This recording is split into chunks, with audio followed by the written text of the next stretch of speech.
रिद्धि सिद्धि के दाता हैं वो, दीन दुखियों के भाग्य विधाता हैं वो, विघ्न विनाशक विघ्न हरता गणपति बप्पा मोरिया।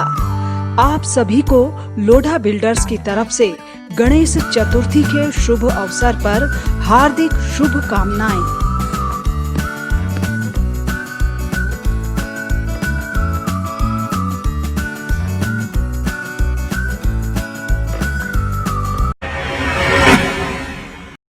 स्वागत है आप सभी का इंडिया लाइव 24 में। आपके साथ मैं हूं राखी खंडूरी, हाजिर हूं तमाम छोटी बड़ी खबरों के साथ। तो चलिए करते हैं खबरों की शुरुआत।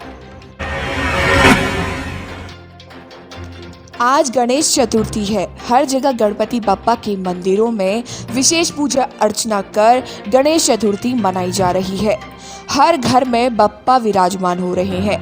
पुणे शहर के मशहूर गणपति श्रीमंत दगड़ू शेठ हलवाई बप्पा में भी विशेष पूजा अर्चना की जा रही है। आज सुबह से मंदिरों में विशेष सजावट कर पूजा अर्चना शुरू हो गई है। बप्पा से सभी प्रार्थना कर रहे हैं कि कोरोना का कहर पूरी दुनिया से खत्म हो जाए। 127 सालों में पहली बार बप्पा मंदिरों में विराजमान हो रहे हैं। हर साल भव्य पंडाल में स्थगित किए जाते थे, लेकिन इस साल महामारी के चलते मंदिर में ही मूर्ति की स्थापना की जा रही है। इंडिया लाइव 24 के लिए पुणे से सचिन धुमाल की रिपोर्ट। देघाट गोलीकांड की याद में अल्मोड़ा के देघाट में शहीद दिवस बेहद सादगीपूर्ण तरीके से मनाया गया। सुबह से ही हो रही लगातार बारिश और कोरोना गाइडलाइन की वजह से हालांकि इस बार कोई सांस्कृतिक कार्यक्रम और मंच के कार्यक्रमों का आयोजन नहीं किया गया था। सिर्फ लोगों ने शहीद स्थल पर श्रद्धांजलि अर्पित की। इस दौरान सल्ट विधायक सुरेंद्र सिंह जीना शहीद स्मारक स्थल देघाट पहुंचे और देघाट में शहीद हुए हरि कृष्ण उप्रेती और हीरामणि बडोला को श्रद्धांजलि अर्पित की। इसके बाद देघाट मल्ली बाजार स्थित गोलीकांड वाले स्थल पर बने स्मारक पर भी पुष्पांजलि अर्पित की गई। यहाँ इनको श्रद्धांजलि देने के लिए आते हैं और उसके बाद अच्छे यहाँ सांस्कृतिक कार्यक्रम होते हैं। लेकिन इस बार क्योंकि वैश्विक महामारी कोरोना की वजह से शासन प्रशासन की तरफ से भी और हम सब ने निर्णय लिया कि बहुत सादगी के तौर पर उन शहीदों को नमन करने के लिए यहाँ पर आएंगे। श्रद्धांजलि अर्पित करने वालों में विधायक सुरेंद्र सिंह जीना, मंडल अध्यक्ष स्यालदेव पूरन रजवार, देवी दत्त शर्मा पूरन सिंह, जिला पंचायत सदस्य प्रवीण कुमार आदि मौजूद रहे। यूपी में कानपुर नगर के जाजपुर चौकी इंचार्ज जेपी सिंह परिहार का वर्दी में शराब पीते हुए वीडियो सोशल मीडिया में खूब वायरल हो रहा है, जिसके बाद एसएसपी ने क्षेत्राधिकारी को जांच के आदेश दिए हैं। वीडियो में साफ दिख रहा है कि चौकी इंचार्ज अपने कुछ साथी सिपाहियों के साथ बैठकर खुलेआम शराब पी रहे हैं, वो भी पुलिस की वर्दी पहनकर, जिससे साफ पता चलता है कि वो ड्यूटी पर हैं और ड्यूटी करने की बजाय जाम का लुत्फ ले रहे हैं। Bureau report, India live 24, Kanpur Nagar. Assam Barak घाटी के धलाई में 10 दिन के भीतर किडनैपिंग और हत्या के मामले के बाद लोगों का गुस्सा फूट पड़ा है। इसी को लेकर आज हिंदू जागरण मंच के धलाई ब्लॉक अध्यक्ष अमलेंदु दास ने अपने साथियों के साथ मिलकर सड़क जाम करके जमकर प्रदर्शन किया। उन्होंने पुलिस से मांग की कि अगर जल्द ही किडनैपिंग और हत्या के मास्टरमाइंड का पता नहीं लगाया गया तो वो जमकर प्रदर्शन करेंगे और आंदोलन करेंगे।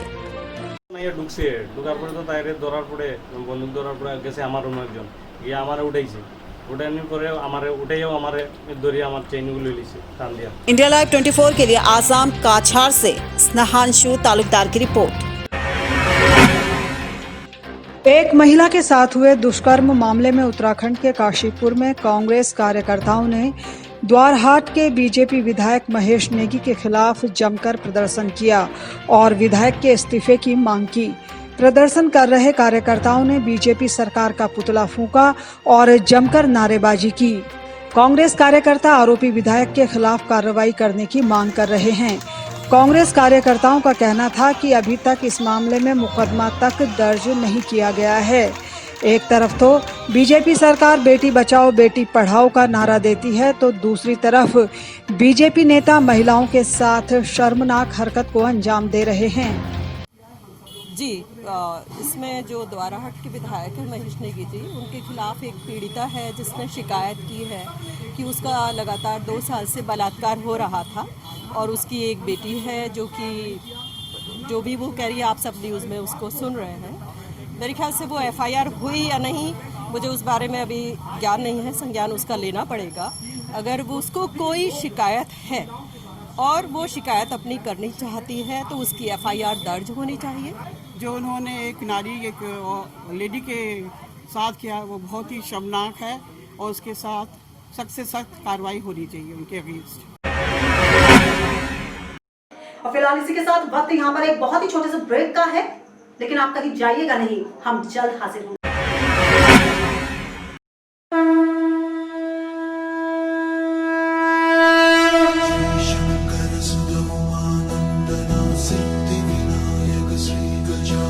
खाली दामन खुशियों से भरने, सबके दुख को दूर करने आ रहे हैं बप्पा।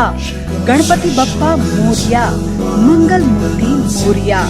आप सभी को इंडिया लाइव 24 की तरफ से गणेश चतुर्थी के पावन अवसर पर हार्दिक शुभकामनाएं।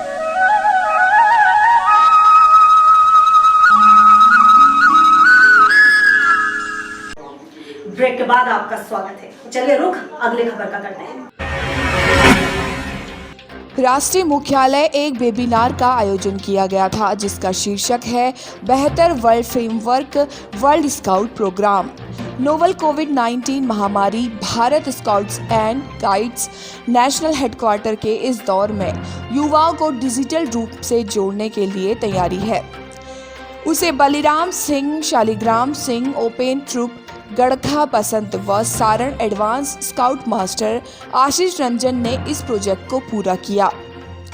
खुशी जताते हुए आशीष रंजन ने कहा कि मैं तहे दिल से राष्ट्रीय मुख्यालय, राज्य मुख्यालय व जिला मुख्यालय का धन्यवाद करता हूं। वहीं धन्यवाद देते हुए बीएसजी सारण के जिला संगठन आयुक्त आलोक रंजन ने कहा कि भारत स्काउट और गाइड एडवांस स्काउट शिक्षक आशीष रंजन ने इस ऑनलाइन प्रोजेक्ट को पूरा किया है। वह 25 तारीख तक इस प्रोजेक्ट को सबमिट करने को कहें ताकि राष्ट्रीय मुख्यालय के द्वारा एक सर्टिफिकेट निर्गत कराई जाएगी। राष्ट्रीय मुख्यालय के द्वारा वेबिनार का आयोजन किया गया ऑनलाइन, जिसे मैंने सारण जिला के जिला संगठन आयुक्त आदरणीय आलोक रंजन जी के निर्देशानुसार मैंने उसको पूरा किया। मैं जिला मुख्यालय, राज्य मुख्यालय व राष्ट्रीय मुख्यालय का बहुत बहुत धन्यवाद देता हूं कि आपने मुझे इस ऑनलाइन वेबिनार में जोड़ा और मैंने इसको पूर्ण रूप से जुड़कर काम किया। बहुत बहुत धन्यवाद। इंडिया लाइव 24 के लिए छपरा से मनोरंजन पाठक की रिपोर्ट। स्मार्ट सिटी के रूप में जाने जाने वाला भागलपुर आजकल गंदगी के अंबार में तब्दील है। नगर निगम की लापरवाही की वजह से आम लोगों को काफ़ी मुश्किल हो रही है, क्योंकि जगह जगह कूड़े के ढेर पड़े हैं। नगर निगम प्रशासन को लगता है इससे कोई लेना देना नहीं। एक तरफ कोरोना महामारी का खतरा, तो दूसरी तरफ इस कूड़े की वजह से बीमारी फैलने का डर लोगों को अब सताने लगा है। लोगों का कहना है कि उन्होंने कई बार निगम से शिकायत की, लेकिन नगर निगम की अपनी ही दलील है। ऐसे में लोग अब परेशान हो गए हैं। उनका कहना है कि जल्द से जल्द यहाँ से कूड़े को हटाया जाए। का प्रक्रिया था उसमें ऑन स्पॉटिक नहीं था। जो डेटा अपलोड हुआ उस आधार पर रैंकिंग हुई है। क्योंकि अंतिम समय में जो डेटा अपलोड करना था उस समय मैं स्वयं सेल्फ क्वारंटाइन था, इसलिए बहुत सारे डेटा को हम लोग अपलोड किसी न किसी कारण से नहीं कर पाए। इस कारण से संभवतः कुछ अंक कम आए और हम लोगों की स्थिति अच्छी नहीं रह पाई। आगे अच्छी रहने की संभावना है। आप जब देखेंगे पिछले वर्ष और इस वर्ष का, तो आप पाएंगे कि पिछले वर्ष भागलपुर शहर का ऑल ओवर इंडिया में 412वां रैंक था और इस बार 379 है। इसलिए कहीं न कहीं सुधार हुआ है। इंडिया लाइव 24 के लिए भागलपुर से श्यामानंद सिंह की रिपोर्ट। छत्तीसगढ़ के सुकमा में जिस तरह से एक कोरोना मरीज और उसकी गर्भवती पत्नी की मदद की गई, उसे देखते हुए पुलिस और स्थानीय प्रशासन की जितनी तारीफ की जाए उतनी ही कम है। दरअसल कोरोना पॉजिटिव मरीज और उसकी गर्भवती पत्नी को हॉस्पिटल पहुंचाना जरूरी था। टीम ने दोनों मरीजों को करीब 4 नाले नाव के जरिए पार करवाकर हॉस्पिटल पहुंचाया। इस दौरान पूरी टीम पीपीई किट से लैस थी। वहीं महिला को प्रसव के लिए बामुश्किल कोंटा से सुकमा के अस्पताल में भर्ती कराया गया। आपको बता दें कि कोंटा के कई इलाकों में बाढ़ जैसे हालात हैं। NH30 पर भी भयंकर पानी भरा हुआ है। बावजूद इसके कोंटा प्रशासन ने 4 जगहों पर नाव से महिला को रास्ता पार कराया और सुकमा के अस्पताल में सही सलामत पहुंचाया। इंडिया लाइव 24 के लिए सुकमा से मनीष सिंह की रिपोर्ट। जिला के सिसई प्रखंड में पुलिस अधीक्षक हृदय पी जनार्दन ने सिसई प्रखंड में बढ़ते कोरोना को लेकर एसपी ने थाना रोड, मेन चौक और मेन रोड पर लोगों द्वारा मास्क ना पहनने की जांच पड़ताल की। लोगों को मास्क का प्रयोग एवं सैनिटाइजर का प्रयोग करने के लिए जानकारी प्रदान की गई और उसके साथ साथ मास्क प्रयोग को लेकर गहन जागरूक अभियान चलाया गया। इस मौके पर थाना प्रभारी SN मंडल, BDO प्रवीण कुमार, CO सुमंत तिर्की सहित काफी संख्या में पुलिस प्रशासन मौजूद थे। के काल में जो लोग मास्क नहीं पहन रहा है उसके लिए अभियान चलवाए। ब्लॉक के पदाधिकारी BDO CO साहब के साथ में अभियान चला। मास्क नहीं पहनने वाले के विरुद्ध में अभियान ऐलान काटा गया। फिर इधर से नगर भी गए, वहाँ भी नवरत्नगढ़ वगैरह का पूरा उधर भी घूम घाम के आए, उधर भी जायजा लेके आए। पीलाफाई वाले क्षेत्रों का भी, पीलाफाई के जो लोग हैं हमारे रडार पर, पुलिस के रडार पर, उनके बारे में भी विशेष दिशा निर्देश दिए और पूछताछ की। इंडिया लाइव 24 के लिए गुमला से अजीत सोनी की रिपोर्ट। सरकार की तरफ से लाए गए 3 अध्यादेशों को लेकर किसान और आढ़ती काफी गुस्से में हैं। इसी को लेकर आज करनाल में आढ़तियों ने काली पट्टी बांधकर सरकार के खिलाफ विरोध प्रदर्शन किया और मुख्यमंत्री के नाम SDM को ज्ञापन भी सौंपा।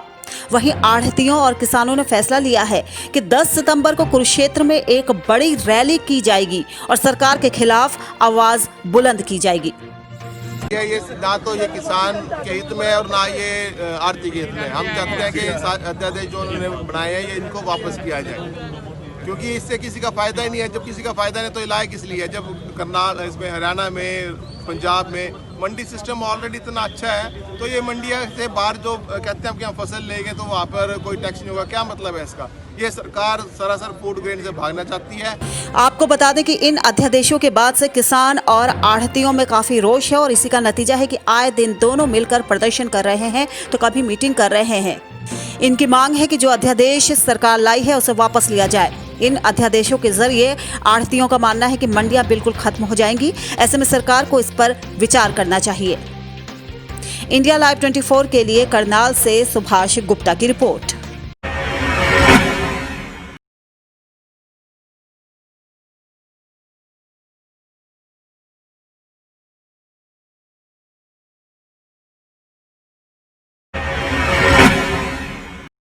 और फिलहाल इसी के साथ इस बुलेटिन में बस इतना ही। दीजिए इजाजत, नमस्कार।